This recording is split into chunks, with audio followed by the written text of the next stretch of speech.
Assalamualaikum warahmatullahi wabarakatuh. Perkenalkan, nama saya Haji Mustafa dari program studi S1 Ilmu Keolahragaan semester 3 kelas B Universitas Singapura Bangsa Karawang. Di sini saya akan menjelaskan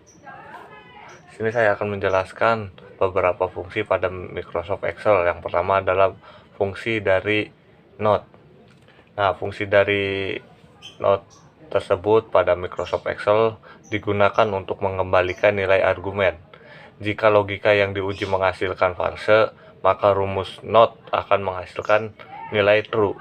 Dan jika logika yang diuji menghasilkan nilai true, maka rumus Note menghasilkan nilai logika false. Kemudian selanjutnya adalah fungsi N pada Microsoft Excel. Nah, fungsi N adalah salah satu fungsi logika yang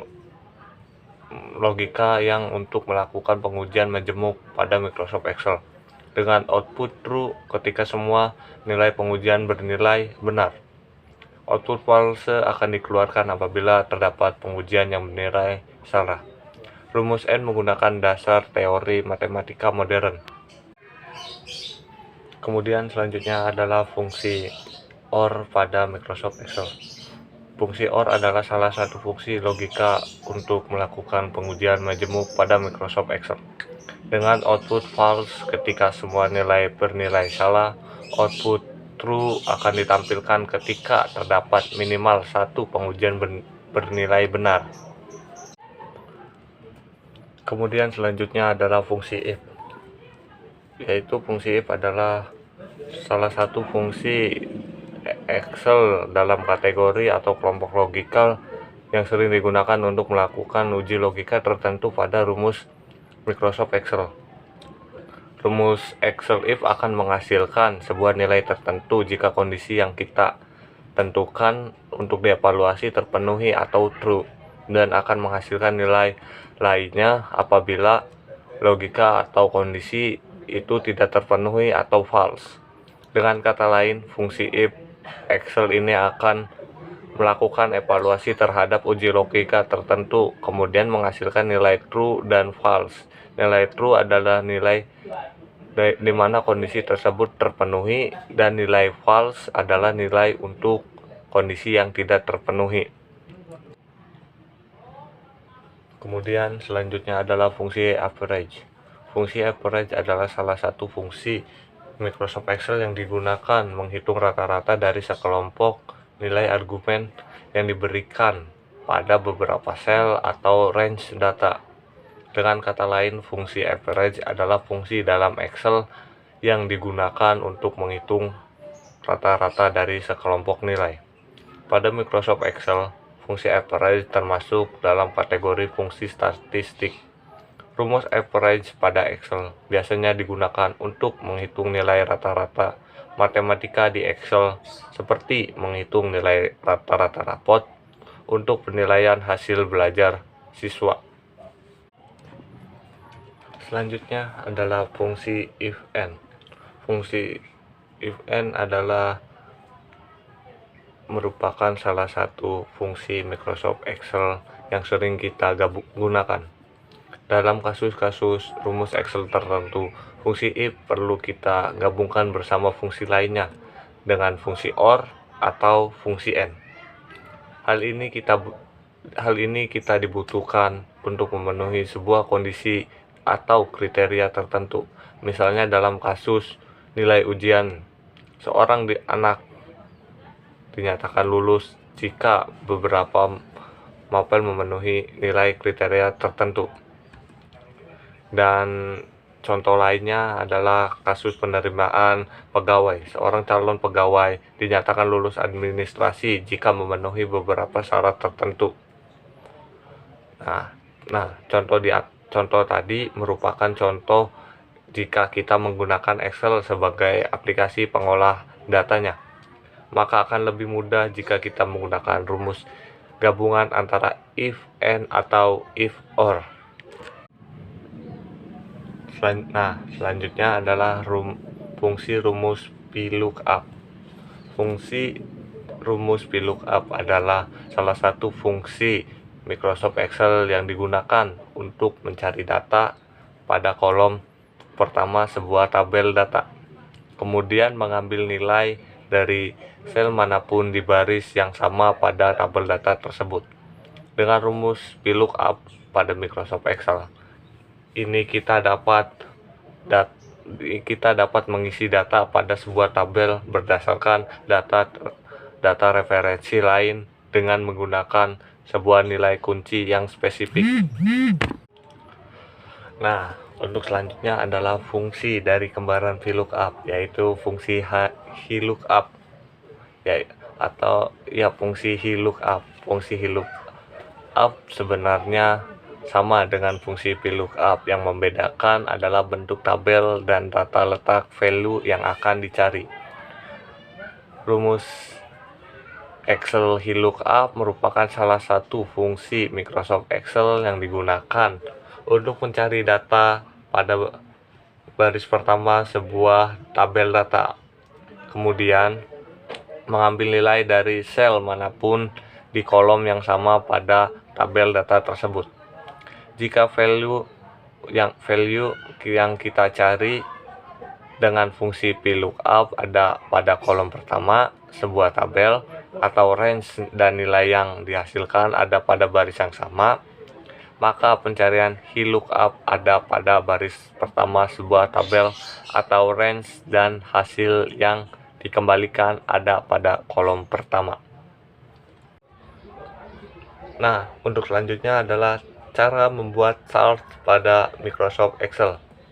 Yang pertama adalah pilih sel yang akan ingin dibuat grafiknya, termasuk judul kolom, label baris.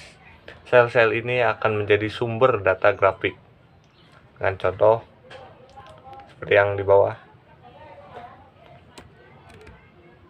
Nah, kemudian yang kedua adalah dari grafik yang sebelumnya, kita klik tab insert, klik perintah chart yang diinginkan. Dalam contoh kita akan pilih kolom. Terus yang selanjutnya pilih jenis grafik yang diinginkan dari menu drop down. Nah, selanjutnya grafik yang dipilih akan dimasukkan ke dalam worksheet dengan contoh seperti yang di bawah.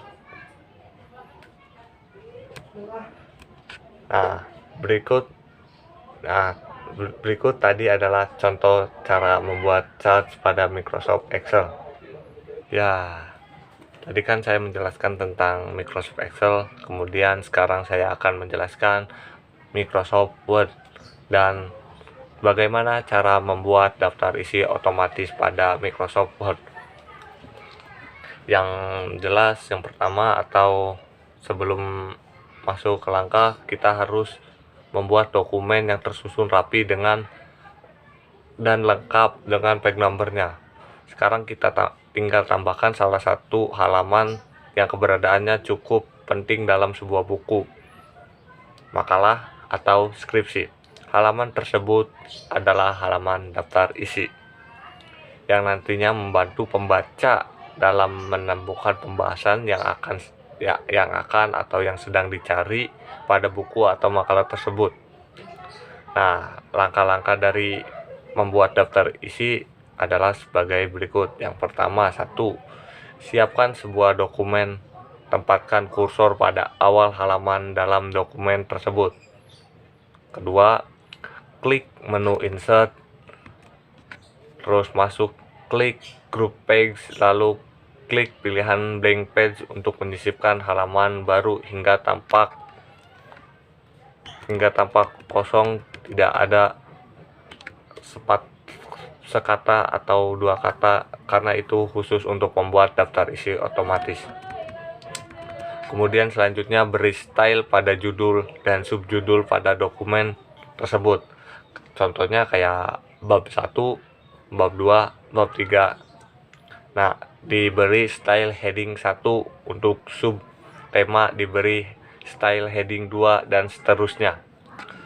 Kemudian klik menu reference, lalu pada group table of contents pilih table of contents. pilih format daftar sesuai keinginan. Nah, sehingga akan muncul seperti ini.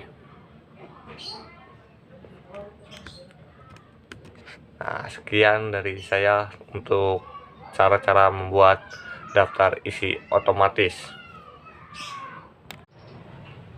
Nah, tadi saya sudah menjelaskan tentang Microsoft Excel dan Microsoft Word. Di sini saya akan menjelaskan tentang Microsoft PowerPoint. Nah, di Microsoft PowerPoint itu saya akan menjelaskan cara membuat video dari slide animasi atau PPT yang telah dibuat sebelumnya. Yang pertama adalah di menu file, pilih simpan untuk memastikan semua pekerjaan terbaru Anda telah disimpan dalam format presentasi PowerPoint. Kemudian selanjutnya yang kedua adalah klik file, terus klik ekspor dan buat video, atau pada tab perekaman di pita klik ekspor menjadi video. Nah, yang ketiga adalah di dalam kotak menurun pertama judul buat video, pilih kualitas video yang diinginkan yang terkait dengan resolusi video yang telah selesai dibuat. Semakin tinggi kualitas video, semakin besar ukuran file. Anda dapat mengujinya untuk menentukan kualitas sesuai kebutuhan.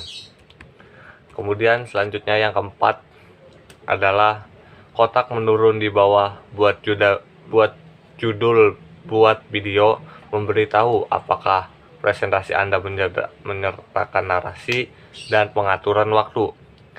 Jika Anda belum merekam narasi berjangka waktu, secara default nilainya adalah jangan gunakan pengaturan waktu dan narasi yang direkam. Waktu default yang diperlukan setiap slide adalah 5 detik.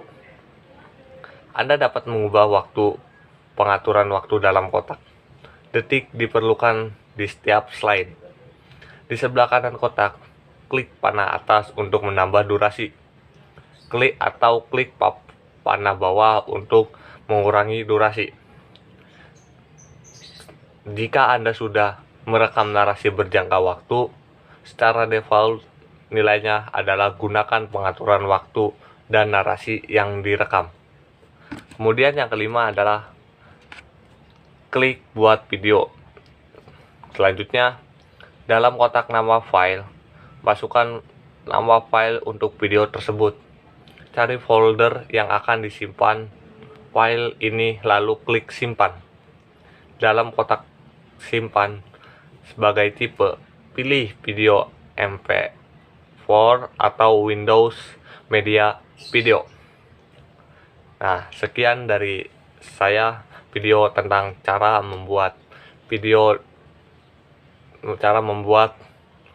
atau mengubah presentasi PowerPoint menjadi video. Terima kasih sudah menonton video saya. Mohon maaf apabila banyak kata-kata yang salah atau tindakan-tindakan yang tidak berkenan hati. Saya Aji Mustafa pamit undur diri. Assalamualaikum warahmatullahi wabarakatuh.